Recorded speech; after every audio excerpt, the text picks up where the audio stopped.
اقبال نے فرمایا کہ جب سے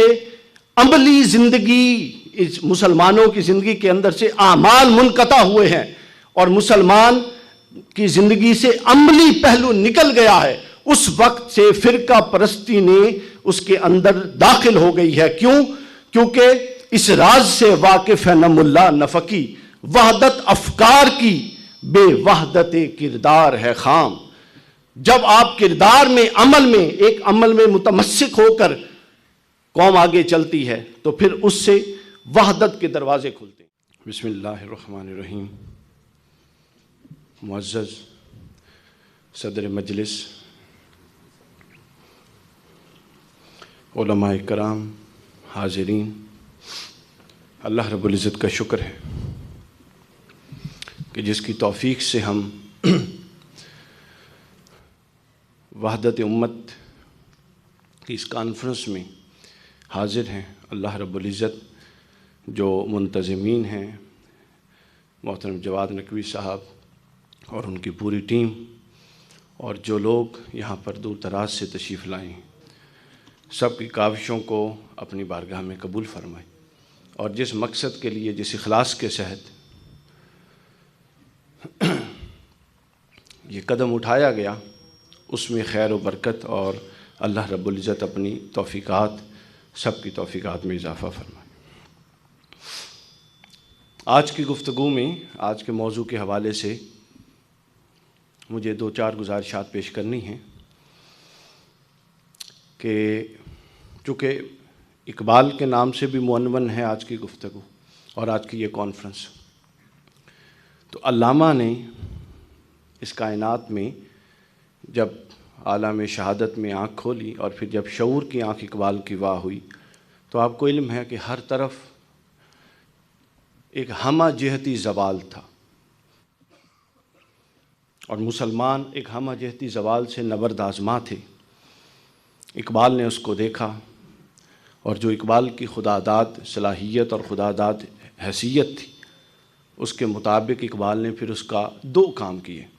اور وہ 2 کام ہی اقبال کے فلسفیانہ غور و فکر میں اقبال کا امتیاز قرار دیا جا سکتا ہے۔ ایک چیز تھا کہ اقبال نے جو زوال تھا، چونکہ اور بھی ہزاروں لوگ تھے، اکیلے اقبال نہیں تھے، لیکن اقبال نے جو زوال کا ادراک کیا، وہ ادراک بر وقت تھا اور عالمگیر تھا، ہمہ جہتی تھا۔ ایسا نہیں ہے کہ جزوی ہو، ایک چیز کو لے لیا یا دوسری چیز کو لے لیا، ایسا نہیں تھا۔ تو ہمہ جہتی زوال تھا جس کا اقبال نے ادراک کیا، اور پھر جو اقبال نے تجویز کیا، حل تجویز کیا اس زوال کا، وہ بھی ہمہ جہتی تھا، وہ بھی جزوی نہیں تھا، وہ بھی پارشل نہیں تھا، وہ بھی کلی اور ہولسٹک تھا۔ تو اقبال کے زوال کے ادراک کے جملہ پہلوؤں میں ایک کلیدی پہلو جس کو اقبال سمجھے کہ امت کا زوال اس بنیاد پر ہے، تو وہ وجہ تفرقہ تھا امت کے درمیان۔ اور دوسری بات کہ پورے زوال کے لیے جو پھر کلیدی حل، جس طرح کئی زوال کی وجوہات میں کلیدی وجہ اقبال نے تفرقہ پرستی کو قرار دیا، اسی طرح حل میں سے ایک کلیدی حل وحدت اور پھر واپس پلٹ جانا اور بحیثیت امت اور بحیثیت ایک اجتماعی تشخص کے اپنے آپ کو ابھارنا، اس کو اقبال نے اس کا حل قرار دیا۔ قرآن مجید میں 37 کے قریب آیات میں وحدت کا موضوع بڑی تفصیل کے ساتھ آیا ہے۔ کئی تناظرات ہیں جو قرآن نے پیش کیے ہیں۔ ایک صرف بات میں نے عرض کرنی اور پھر براہ راست ہم فکر اقبال پر آئیں گے۔ وحدت جو تفرقہ ہے نا سامعین، یہ دیکھیے، اور اس کے ساتھ ہمیں یہ بھی غور کرنا ہے کہ یہ تفرقہ جو ہے، یہ کہیں ہم نے ڈالا ہے یا ہمارے اعمال کی وجہ سے اللہ نے ہم پر مسلط کر دیا ہے؟ چونکہ اللہ قرآن مجید میں فرماتا ہے سورہ انعام میں، قُلْ هُوَ الْقَادِرُ عَلَىٰ أَن يَبْعَثَ عَلَيْكُمْ عَذَابًا مِّن فَوْقِكُمْ أَوْ مِن تَحْتِ، اللہ قادر ہے کہ وہ تم پر عذاب نازل کرے اوپر سے یا نیچے سے، یا تم کو ٹکڑوں میں بانٹ کر، گروہ گروہ بنا کر، جتھا بنا کر تم پر عذاب نازل کرے۔ تو گویا گروہ گروہ، جتھے، ٹکڑے جن میں آج ہم مبتلا ہیں، یہ اللہ کی عذاب کی صورتوں میں سے ایک صورت ہے۔ قرآن مجید نے اس کو بیان فرمایا۔ اور وحدت کے حوالے سے جو اقبال کا مجوزہ لائے عمل ہے، اب ہم اس پر آ رہے ہیں۔ تو پہلی چیز جو اقبال نے وحدت امت کے حوالے سے اس قوم کو تجویز فرمائی، وہ سن لیجئے۔ اقبال نے فرمایا کہ جب سے عملی زندگی اس مسلمانوں کی زندگی کے اندر سے اعمال منقطع ہوئے ہیں اور مسلمان کی زندگی سے عملی پہلو نکل گیا ہے، اس وقت سے فرقہ پرستی نے اس کے اندر داخل ہو گئی ہے۔ کیوں؟ کیونکہ اس راز سے واقف ہے نہ ملا نہ فقی، وحدت افکار کی بے وحدت کردار ہے خام۔ جب آپ کردار میں، عمل میں، ایک عمل میں متمسک ہو کر قوم آگے چلتی ہے تو پھر اس سے وحدت کے دروازے کھلتے ہیں۔ دوسرا جو اقبال کی طرف سے وجہ تجویز کی گئی تفرقہ پرستی کی، وہ جمود تھا۔ جب علمی روایت میں تنوع، تغیر اور تخلیقیت نہیں رہتی، انوویشن، موومنٹ اور فلیکسیبلٹی جب علمی روایت میں نہیں رہتی تو پرانے افکار کی بنیاد پر قومیں اپنا تشخص قائم کرتی ہیں۔ تو جب پرانے افکار پر تشخص بار بار قائم کرنا ہے، کوئی نئی روایت اس کے اندر آنے کی گنجائش نہیں دینی، اجتہاد کا دروازہ بند کر دینا ہے، پرانی روایات اور پرانی تعبیرات جو اکابرین کر گئے اور بالکل درست تھی اس وقت کے مطابق، ان پر ہم نے ایک بند باندھ کے رکھ دیا ہے کہ اس کے آگے اب کوئی گزر نہیں سکتا۔ یوں جب آپ علمی روایت کو دروازے بند کریں گے تو جمود آئے گا، جمود کے بعد ہر کوئی جمود پر اپنا تشخص قائم کرے گا، پھر جب جمود پر تشخص قائم ہوگا اس تشخص کی بقا کی جنگ ہوگی، اور تشخص کی بقا کی جنگ ہمیں جہالت در جہالت پر اور ایک دوسرے سے دور کرے گی، ایک دوسرے سے مقابلے، مخالفت اور مخاصمت پر اکسائے گی۔ اس لیے اکسائے گی کہ ہمارے پاس نئی بات تو ہے نہیں، ہم نے تو پرانی باتوں کی بنیاد پہ اپنا اس تشخص قائم و دائم رکھنا ہے۔ یہ ایک بڑی بنیادی بات ہے جمود۔ دیکھیے ہم پورے کے پورے عالم اسلام میں دیکھیں، اہل سنت کے مکاتب فکر ہیں، حنفی ہیں، مالکی ہیں، شافعی ہیں، حنبلی ہیں، جعفری ہیں، اہل تشیع ہیں، غیر مقلدین ہیں۔ تو کہنے کی بات یہ ہے کہ یہ جتنے مکاتب ہیں یا مکاتب، آپ مسالے کے عقیدہ دیکھ لیں، ماتریدی ہیں، اشعری ہیں، وہ سارے ہیں۔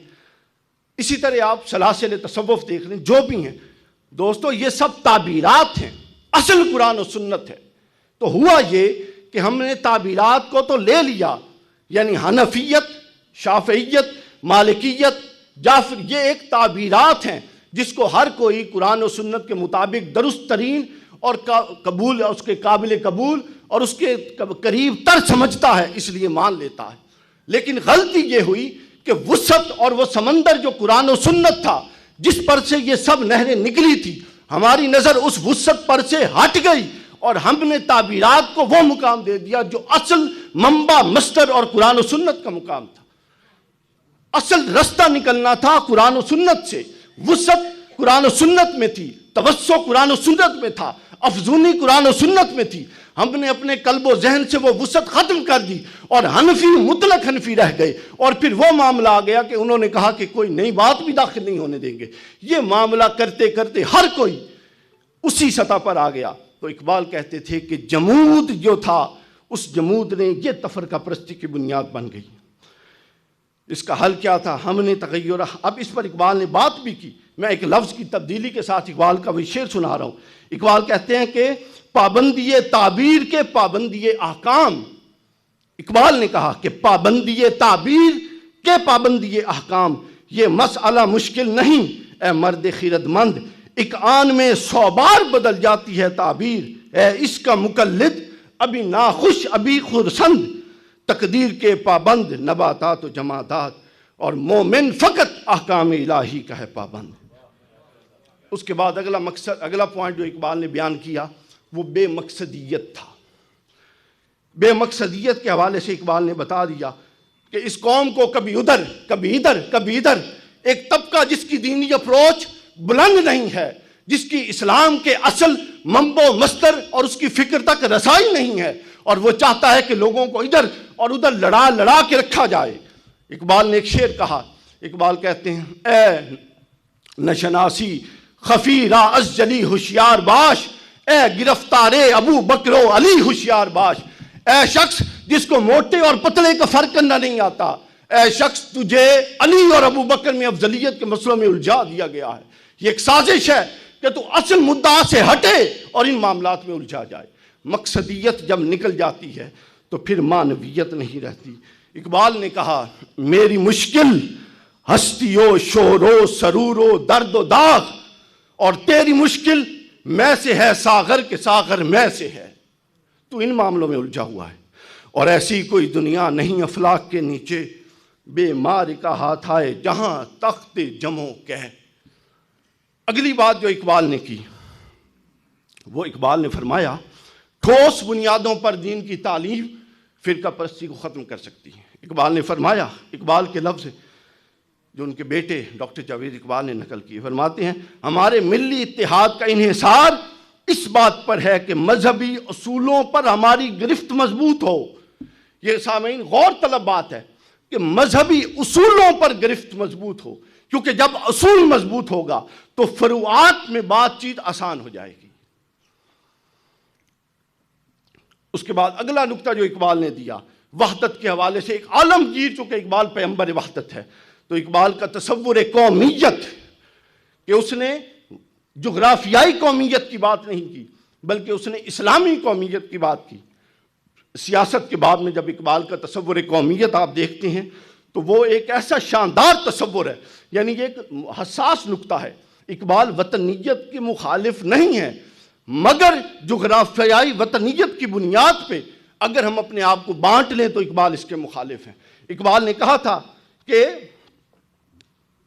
اقبال نے اخوت اس کو کہتے ہیں چبھے کانٹا جو کابل میں تو ہندوستان کا ہر پیرو جواں بےتاب ہو جائے۔ یہ درست ہے کہ وہ افغانستان ہے، یہ پاکستان ہے، یہ ایران ہے، لیکن اگر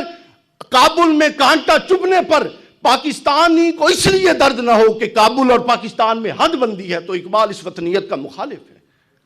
اس وطنیت کا مخالف۔ اور اس کو وہ کہتا ہے ان تازہ خداؤں میں بڑا سب سے وطن ہے، جو اس کا پیرہن ہے وہ ملت کا کفن ہے، یہ بت کے تراشیدہ تہذیب نبی ہے، غارت گرے کا شانہ دین نبوی ہے، اور بازو تیرا توحید کی قوت سے قوی ہے،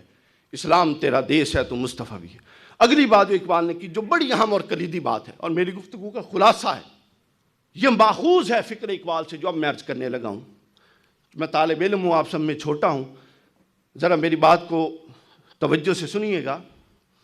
دو چیزیں ہوتی ہیں دین کے باب میں، ایک چیز ہوتی ہے دین کی حیات اصلیہ اور ایک چیز ہوتی ہے دین کی حیات قضائیہ۔ ضرورت اس امر کی ہے کہ دین کی حیات اصلیہ کو قائم رکھتے ہوئے دین کی حیات قضائیہ کا ایک ایسا نیا ڈھانچہ جو عصری علمی فکری تقاضوں کے مطابق ہو تیار کیا جائے، اس حیات قضائیہ کی ترتیب نو دی جائے، اور اس میں اتنی وسعت، توسع اور افزونی ہو کہ جملہ مکاتب فکر جو اپنا اپنا الگ تشخص اور پہچان رکھتے ہیں وہ اس میں ضم ہو جائیں، اس نوعیت کا وہ ڈھانچہ بنایا جائے، اور تمام فقہی مکاتب کے نمائندے افراد کا ایک بورڈ بنایا جائے، کسی بھی عصری مسئلے پر جو اصولوں سے ہٹ کے ہو، فروعات ہیں، اصول سب کے ہاں متفق ہوں، کسی بھی عصری مسئلے پر ایک بورڈ ہو، اور اس بورڈ کا کام یہ ہو کہ اس مسئلہ پر سب سے پہلے قرآن و سنت سے رہنمائی لے کر ایک طرف کر دی جائے، وہ اصول طے ہو گیا، اس کے بعد تمام مکاتب فکر میں اس مسئلے پر جتنی آراء ہیں ان تمام آراء کو سامنے رکھا جائے، اور یہ دیکھا جائے کہ کون سی بات قرآن و سنت کے قریب تر ہے اور کون سی بات عصری تقاضوں کے قریب تر ہے، ضرورت کو پوری کرتی ہے، اس کو بطور متفقہ طور پہ اپنا لیا جائے، لکھ دیا جائے اور اس پر دستخط کر دیا جائے۔ گویا کہ جب تک آپ حیات قضائیہ، حیات اصلیہ کو قائم رکھتے ہوئے حیات قضائیہ کا ڈھانچہ عصر نو تعبیر نہیں کرتے، وحدت امت اور تفرقہ پروری کی وہ راہ ختم نہیں ہو سکتی، راہ مسدود نہیں ہو سکتی۔ اس کے لیے اس نوعیت کے کچھ امکانات ضروری ہیں۔ اور آخری بات، توحید کے حوالے سے اقبال نے کہا کہ توحید ایک نظام ہے، اور ہم نے توحید کو ایک عقیدہ بنا دیا اور مسئلہ علم کلام بنا دیا۔ جب تک توحید بطور نظام نافذ نہیں ہوتی، اس کے بڑے اہتمام کیے اللہ نے، بڑے اہتمام کیے۔ آپ دیکھیے نماز میں جمع کے سیغوں کے ساتھ خطاب، نماز میں یکسو ہونا، قبلے کا ایک ہونا، دعاؤں میں جمع کا صیغہ، حج کے درمیان مرکز وحدت، اجتماعات جمعہ، اجتماعات عیدین، یہ سب اقبال کہتا ہے کہ اے انسان بادی و نظر میں تجھے اس طرح متوجہ کرنے کے لیے تھا کہ اللہ کیا چاہتا ہے اور تو کیا کر رہا ہے، آخری بات جو اقبال نے بطور پیغام میں یہاں چھوڑ کر جا رہا ہوں، اقبال نے پیغام یہ دیا کہ اے مسلمان، اگر تم وحدت میں رہا تو باقی رہے گا، اور اگر وحدت میں نہ رہا تو باقی نہیں رہے گا، چونکہ یہ ایک سازش ہے جس میں مسلمان ہی کے ذریعے مسلمان کو مروایا اور لڑایا جا رہا ہے، اور ہم اپنے تنگ نظری اور تعصب اور جہالت کی وجہ سے اس کا شکار ہو رہے ہیں کسی نہ کسی سطح پر۔ علامہ کہتے ہیں ڈالی گئی جو فصلیں خزاں میں شجر سے ٹوٹ، ممکن نہیں ہری ہو صحاب بہار میں، ہے لازوال عہد خزاں اس کے واسطے، کچھ واسطہ نہیں ہے اسے برگ و بار سے، شاخ بریدہ سے سبق اندوز ہو کہ تو نہ آشنا ہے قاعدہ روزگار سے، اور ملت کے ساتھ رابطہ استوار رکھ، پیوستہ رہ شجر سے امید بہار رکھ، اور ربط و ضبط ملت بیضا ہے مشرق کی نجات، ایشیا والے ہیں اس نکتے سے اب تک بے خبر۔ اور اقبال ہوتا تو ہم اس کو بتاتے کہ ہاں ہم واقعی اب تک بے خبر ہیں۔ پھر اقبال نے ایک ہو مسلم حرم کی پاسبانی کے لیے، نیل کے ساحل سے لے کر کاش خاک تا بخاک کاشغر، اور پھر کہا جو کرے گا امتیاز رنگ و خوں مٹ جائے گا، ترک خرگاہی ہو یا عرابی والا گہر، اور نسل اگر مسلم کی مذہب پر مقدم ہو گئی، اڑ گیا دنیا سے تو مانند دکھا کے راہ گزر۔ اور آگے کا کیا تو نے صحرا نشینوں کو یکتا، خبر میں نظر میں اذان سحر میں، بتانے شعوب و قبائل کو توڑ، بتانے شعوب و قبائل کو توڑ، رسوم کہن کے سلاسل کو توڑ، یہی دین محکم یہی فتح باب، کہ دنیا میں ہو کہ دنیا میں توحید ہو بے حجاب، اور قبائل ہو ملت کی وحدت میں گم، کہ ہو نام افغانیوں کا بلند، اے امین حکمت ام الکتاب، وحدت گم گشتہ خود ازباز یاب۔ اللہ رب العزت ہم سب کو ایک لڑی میں پروئے جانے کی توفیق عطا فرمائے، اور اپنے جزوی اختلافات کو صرف نظر کر کے اصولوں پر اکٹھے ہونے کی توفیق عطا فرمائے۔ بہت شکریہ، وما علینا الا